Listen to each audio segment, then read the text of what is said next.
This is the Press Play Podcast, brought to you by Real Resilience.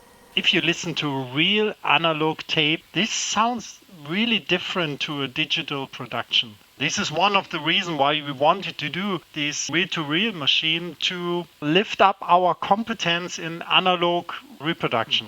Gunter Kürten, CEO of Thorens, opening episode 17 of the Press Play podcast by stating succinctly why his company has introduced their model TM1600 reel-to-reel player to the market. Gunter is my in-conversation guest this episode. We will be hearing why he wanted the Thorens name on a reel-to-reel, who the machine is aimed at, why it costs what it does, and the question most asked, why a player only? Press Play. This is the first Press Play podcast of 2021, and I wish you all the best for the coming year. Surely it can't be as bad as last year, and whilst the cancellation of virtually all of the audio and hi-fi shows left us bereft of one aspect of reel-to-reel resurgence, it has meant increased time in our homes and studios to explore and use the format we love so much. This time last year, I made plans for a number of events and shows to attend and participate in, but I only managed one before everything was locked down. That was the Bristol Hi-Fi Show in the UK. My visit to it featured 10 episodes back in episode 7. This coming year, I have again a list of events to attend and stage. The first of these is an online event later this month, on Saturday, January the 23rd at 1500 GMT.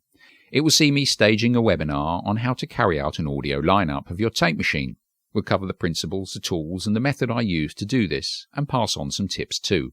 It will be 90 minutes long to do the subject justice, and it's at 1500, that's 3 p.m. UK time or UTC, so that's 1500 GMT.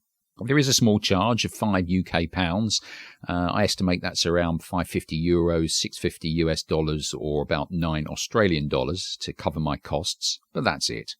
Tickets can be purchased from Eventbrite at the following address: eventbrite.co.uk, that's eventbrite.co.uk, and search for Open Reel Tape Machine Lineup Webinar when you get to that site.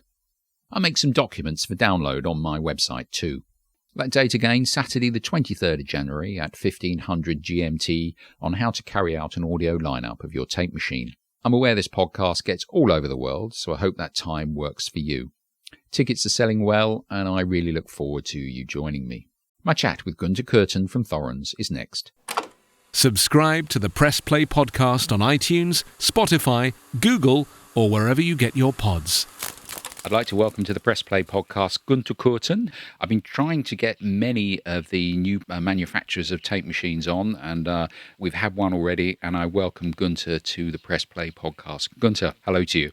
Thank you for inviting me for this podcast. What prompted Thorens to introduce an open reel tape machine to its range? To be honest, for me it's more a hobby than a business case, because the TM1600 is something very emotional to me.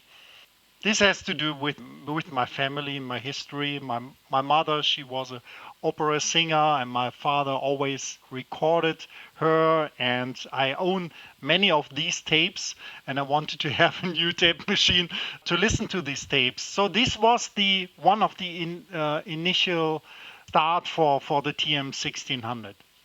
Thorens is known for its turntables, and I think you would appreciate, and this is no disrespect to turntables, but a reel-to-reel tape machine is probably one of the most complex pieces of audio equipment ever manufactured. Many challenges to overcome. What were the challenges that you had to overcome to get the TM1600 to a product and to market? I agree. A tape machine is a very complex product, and Thorens itself, it's specialist for turntables. And turntables we develop 100% by ourselves. This tape machine, I asked Balfinger from Düsseldorf in Germany. The owner is Roland Schneider, because he has developed already a new reel-to-reel for his own company. And we met each other and we talked about analog audio and so on. And then we created this idea to make something together, because Thorens brand awareness is much bigger than Balfinger. And that was the reason why we said, let's create something together. And what market are you aiming this tape machine at?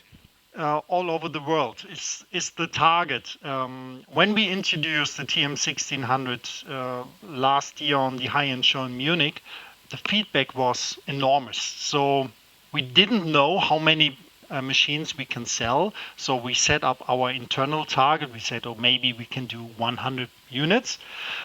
Remember in the past, I think Revox or Studer, they did 100 in an hour, so something like that. So it's we didn't know how much and how big the potential market is. So we just started from the scratch, and now we see we have a great response. We have also great feedback. Every reviewer wants to review the tape machine all over the world. So actually, we don't have so many tape machines to answer all these requests. So you mentioned 100, potentially you could sell 100 machines. Are you on target for that, or have you exceeded that?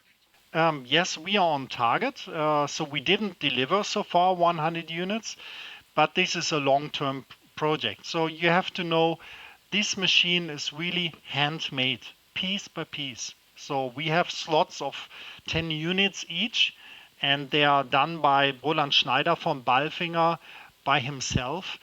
This is nothing you can compare with a turntable production where we have bigger slots. This is really a very small production which we do. And that explains maybe also the pricing of that product. Some people think, oh, it's an expensive product and I will buy a used machine for less.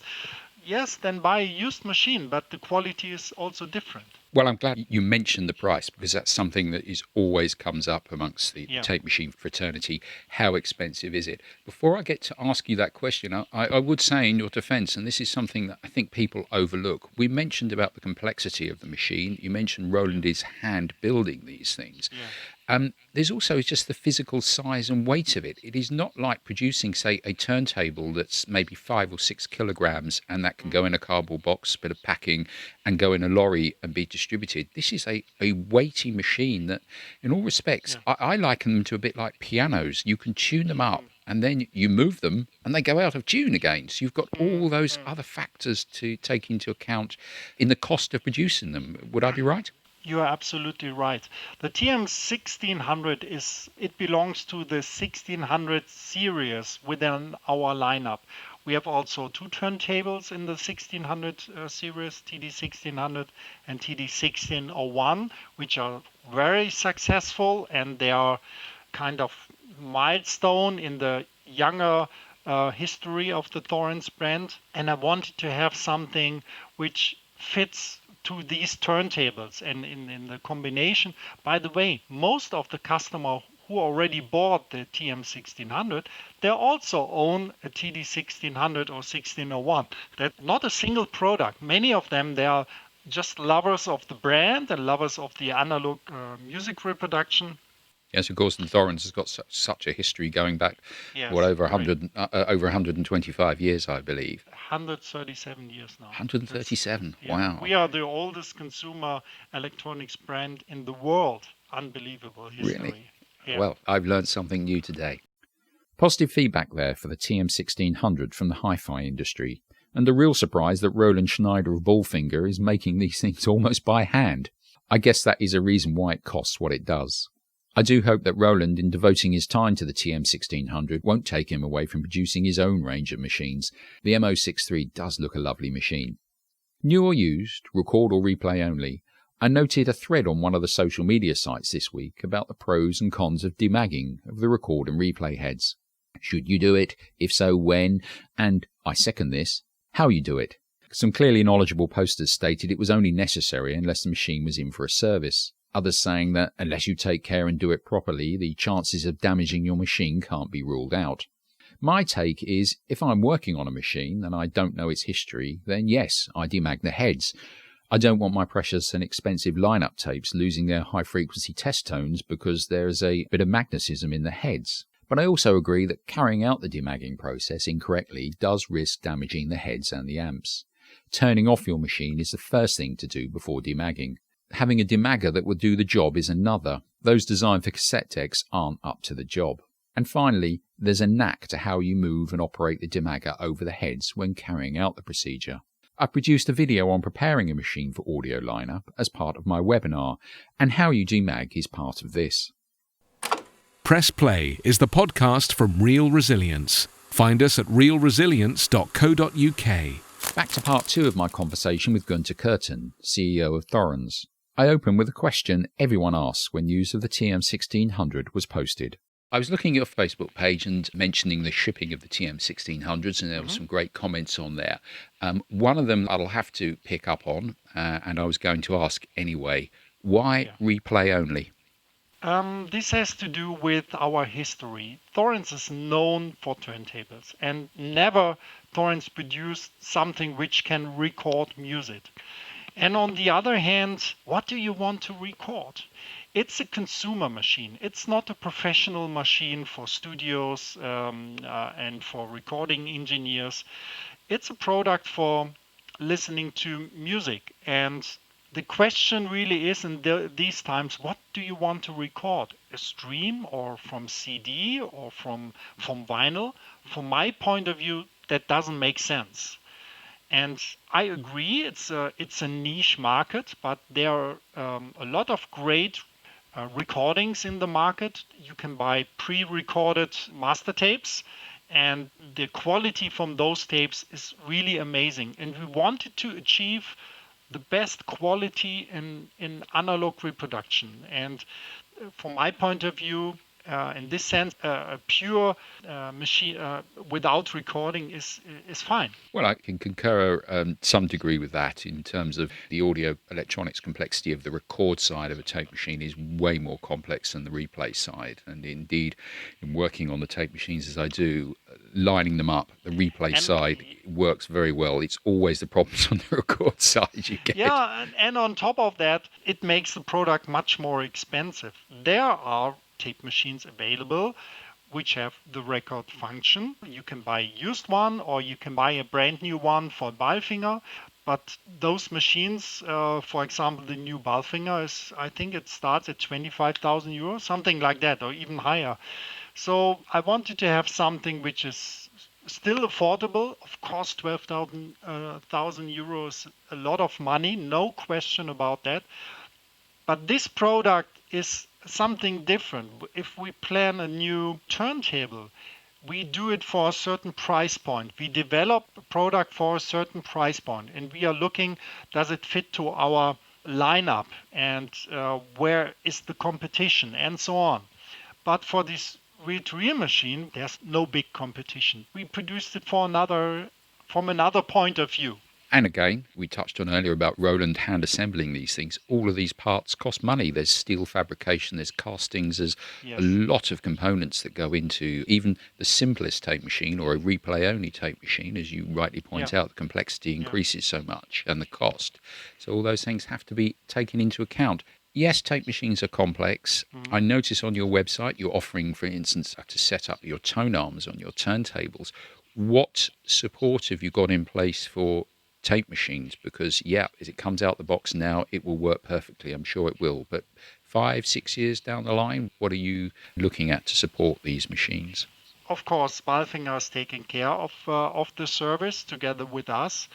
And there's no special kit for the support. There's a lot of stuff available from Studer and Nagra and so on, which we can use for this machine as well. So there's no need to do something special just for a TM1600.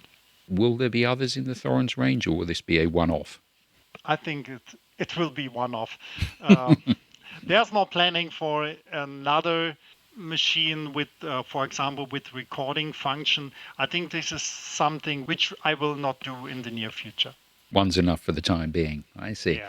Looking at the specifications for the 1600, it's a lovely looking machine, and indeed if you go to the Balfinger site you can see the parentage of it, but it's been given the Thorens makeover with the lovely wood surround. I notice it hangs on the wall. Is that possible to do?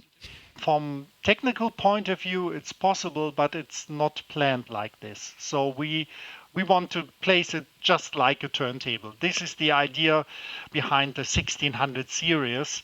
So it's not planned to hang it on the wall, even if it would be possible from technical point of view. Hung on the wall as a showpiece, or even said side Yeah. by side with one of your turntables, it will still Yeah. look absolutely Yeah. fantastic. Gunter, I thank you very, very much for your time. All praise to you for taking what must have been a massive deep breath and saying Thorens is putting its energies behind producing a new tape machine for the 21st century. One final Thank you. question. Yes, lockdown has internationally has put a big stop on all of the hi-fi shows and promotions face to face. But will you be doing the rounds of the hi-fi shows in Europe and the rest of the world? Hopefully in 2021 when we get back to normality. It's planned. We already booked our booth for the high-end show in Munich in September, which is postponed from May to September. Hopefully it will happen. Nobody knows. At the end, it's a strange situation. Of course, now we have lockdown also here in Germany since 2 days. But to be honest, for our audio business, it's good. So people staying at home, they have more time to listen to music. And we have a lot of phone calls from customers. They are asking, I have an old Thorens, I need a new belt or a new cartridge or whatever, or I want to buy a new Thorens. So the last quarter, I would say that was crazy. We have been very busy and made great success in sales. So I'm happy. Yeah, I'm really happy. That's excellent news in these times. Yes, listeners have plenty of time to stay at home and listen to Thorens music, hopefully on a TM1600 if they make that purchase. Gunter Kürten, CEO of Thorens, I thank you very, very much for your time and wish you every success in the future. Thank you. Okay, thank you so much. Have a nice time.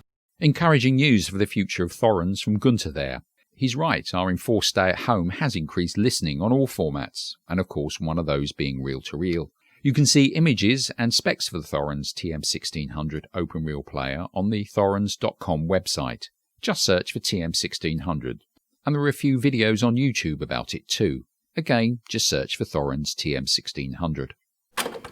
Brand new or brought back from the dead, record or replay only. Age and facilities aren't a factor in reel-to-reel. It's that indescribable something that just gets you there. Yeah, just there, that counts. So until the next time we speak, and I hope to speak to some of you on the 23rd of January during the webinar, you know what you have to do. Let's keep it real.